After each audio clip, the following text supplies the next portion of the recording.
Hello दोस्तों, आज दिनांक है 29 जनवरी 2022। अपन दे रहे हैं कक्षा 7 की मैथ का क्विज अभ्यास। वीक चल रहा है दोस्तों अपना 30वां। तो देखते हैं दोस्तों अपन आज पहला प्रश्न। ये एक रेखाखंड दिया गया है BC, जिसकी लंबाई है 10 सेंटीमीटर।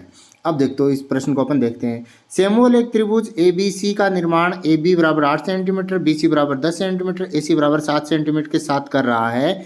ऐसा करने के लिए वह 10 सेंटीमीटर लंबाई के एक रेखाखंड BC को खींचता है, फिर केंद्र के रूप में B और त्रिज्या 8 सेंटीमीटर लेकर एक चाप खींचता है। तो अगला चरण क्या होना चाहिए? तो इसका आंसर होगा दोस्तों, केंद्र के रूप में C के साथ पिछले चाप को काटते हुए 7 सेंटीमीटर त्रिज्या का चाप खींचना। अगला दिया है दोस्तों, रेखाखंड दी गई है BH, जिसकी लंबाई है 9.2 सेंटीमीटर। अब प्रश्न है दोस्तों कि BH 9.2 सेंटीमीटर है, HQ 5.5 सेंटीमीटर और BQ 7.3 सेंटीमीटर के साथ त्रिभुज BHQ के निर्माण का पहला चरण इस प्रकार है। चरण 1, 9.2 सेंटीमीटर लंबाई का एक रेखाखंड BH खींचिए। हाँ या नहीं बताइए कि चरण 2 केंद्र के रूप में B और 5 सेंटीमीटर त्रिज्या का एक चाप खींचना होना चाहिए। तो सही है या गलत? तो इसका आंसर होगा दोस्तों गलत, नहीं। ये दोस्तों एक कोण दे रखा है, देखो इसके अंदर EF जो भुजा है वो 12 सेंटीमीटर है, 105 डिग्री का कोण है, और FG भुजा है वो 10 सेंटीमीटर है। तो इसका प्रश्न देखते हैं दोस्तों, फिर आंसर देते हैं। जीवन EF 12 सेंटीमीटर और FG 10 सेंटीमीटर और कोण EFG 105 सेंटीमीटर के साथ एक त्रिभुज EFG का निर्माण कर रहा है। उसने पहले 12 सेंटीमीटर लंबाई का एक रेखाखंड EF खींचा और फिर F पर EF के साथ 105 डिग्री का कोण बनाते हुए एक किरण FZ खींची और केंद्र के रूप में F और 10 सेंटीमीटर त्रिज्या के साथ एक चाप खींचा, जो कि किरण FZ को G पर काटता है, जैसा कि चित्र में दिखाया गया है। इनमें से कौन सा उसका अगला चरण होना चाहिए? तो इसका अगला चरण होगा दोस्तों G और E को जोड़ना। अगला प्रश्न है दोस्तों, ये AB भुजा 9.5 सेंटीमीटर है, कोण B 60 डिग्री है और BC 8 सेंटीमीटर है। तो अब देखते हैं दोस्तों इसके प्रश्न को। इसका प्रश्न है, प्रवीण BA 9.5 सेंटीमीटर और BC 8 सेंटीमीटर और कोण ABC 60 सेंटीमीटर के साथ त्रिभुज ABC बनाने के लिए निम्न चरणों का अनुसरण करता है। चरण 1, 9.5 सेंटीमीटर का एक रेखाखंड BA खींचिए। चरण 2, B पर BA के साथ 60 डिग्री का कोण बनाते हुए एक किरण BZ खींचिए। रचना करने का अगला चरण है, केंद्र के रूप में B को 8 सेंटीमीटर त्रिज्या का एक चाप खींचिए, जो किरण BZ को C पर काटता हो। इनमें से कौन सा उपरोक्त चरण के लिए सही तर्क है? तो इसका आंसर होगा दोस्तों दूसरा, बिंदु C को निश्चित करने के लिए, क्योंकि BC बराबर 8 सेंटीमीटर।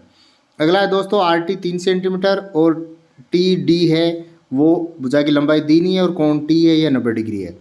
तो इस प्रश्न को देखते हैं दोस्तों। Rishabh RT 3 centimetre, ST 4 centimetre और कोण RTS 90 डिग्री के साथ त्रिभुज RST का निर्माण कर रहा है। वह सबसे पहले रेखाखंड RT 3 सेंटीमीटर खींचता है, फिर यह दावा करता है कि RT के साथ 90 डिग्री का कोण बनाते हुए एक किरण TD खींचना चाहिए। उसका दावा सही क्यों है? तो इसका आंसर है दोस्तों, क्योंकि बिंदु S किरण TD पर कहीं होनी चाहिए। अगला प्रश्न है दोस्तों, ये LB भुजा 20 सेंटीमीटर, कोण L 120 सेंटीमीटर और LD भुजा 16 सेंटीमीटर है। तो इसी तरह से ये चतुर्भुज की रचना वाला आ रहा है। LB 20 सेंटीमीटर, LD 16 सेंटीमीटर और कोण BLD 120 सेंटीमीटर के साथ त्रिभुज LDB को बनाने के लिए कुछ चरण दिए गए हैं। चरण 1, 20 सेंटीमीटर लंबाई का एक रेखाखंड LB खींचिए। चरण 2, केंद्र के रूप में L का उपयोग करते हुए LB के साथ 120 सेंटीमीटर का कोण बनाते हुए किरण LS खींचिए। चरण 3 है दोस्तों कि केंद्र के रूप में L का उपयोग करते हुए और 16 सेंटीमीटर त्रिज्या लेते हुए किरण खींचिए, जो LS को बिंदु D पर काटती है। क्या चरण 3 सही है और क्यों? तो इसका आंसर है हाँ, क्योंकि यह बिंदु D को सुनिश्चित करता है। दिया गया है LD बराबर 16 सेंटीमीटर। अगला प्रश्न है दोस्तों, HT भुजा 9 सेंटीमीटर दे रखी है और प्रश्न दे रखा है। प्रश्न है दोस्तों, आनंद HT 9 सेंटीमीटर, HP 6 सेंटीमीटर और PT 7.5 सेंटीमीटर के साथ त्रिभुज एच को बनाता है। उसने सबसे पहले 9 सेंटीमीटर लंबाई का एक रेखाखंड खींचा, फिर एच को केंद्र के रूप में लेते हुए 6 सेंटीमीटर का चाप को खींचा। उपरोक्त चरण के पीछे क्या कारण है? क्योंकि बिंदु P चाप पर कहीं होना चाहिए। अगला प्रश्न है दोस्तों, BC देखो ये 7 सेंटीमीटर की है, तो इसके अंदर देखते हैं दोस्तों, इसके अंदर इसका आंसर आएगा दोस्तों बिंदु A को निश्चित करने के लिए, क्योंकि यह दोनों चाप पर स्थित है। इसके अलावा अगला प्रश्न है दोस्तों कि त्रिभुज की रचना करने के लिए निम्नलिखित में से किस भुजा की लंबाई का उपयोग किया जा सकता है? तो इसका आंसर होगा 4 सेंटीमीटर, 8 सेंटीमीटर और 5 सेंटीमीटर। अगला प्रश्न है दोस्तों, हम 12 सेंटीमीटर, 20 सेंटीमीटर, 8 सेंटीमीटर भुजाओं की लंबाई का उपयोग करके त्रिभुज की रचना क्यों नहीं कर सकते? तो इसमें दोस्तों ये देखना है, क्योंकि पहला ऑप्शन सही होगा, 12 + 8 20 होते हैं और 20 सेंटीमीटर 20 के बराबर, यानी किन्हीं दो भुजाओं की लंबाई का योग तीसरी भुजा से अधिक होना चाहिए, उसके बराबर या उससे छोटा नहीं होना चाहिए। अगला प्रश्न है दोस्तों, दिया गया है कि एक त्रिभुज AKS जिसमें AK 15 सेंटीमीटर, कोण A 45 सेंटीमीटर, कोण S 15 सेंटीमीटर, तो हम खालिस्तान का प्रयोग करके त्रिभुज AKS की रचना कर सकते हैं। तो कोणों के योग गुण धर्म का प्रयोग करके अपन त्रिभुज की रचना कर सकते हैं। अगला प्रश्न है दोस्तों, रवि का दावा है कि RS बराबर 5 सेंटीमीटर, ST 4 सेंटीमीटर और कोण R 30 सेंटीमीटर के साथ एक त्रिभुज RST बना सकता है।